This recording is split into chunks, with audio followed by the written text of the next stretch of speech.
Hello! Guys, meron ako ditong biko. Biko na 1.5 cup lang ang aking niluto. At ang aking palatik. Light brown siya dahil hindi mapulang aking asukal. Kaya yan po ang nangyari sa kanya. So, ayan pa po ang aking biko na hindi gaano siyang durog. Ayoko yung durog na biko na para na siyang glutinous flour.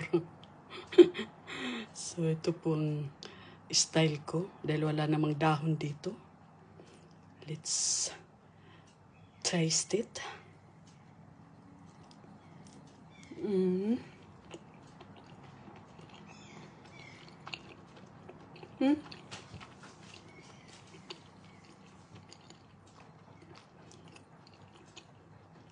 Sarap po.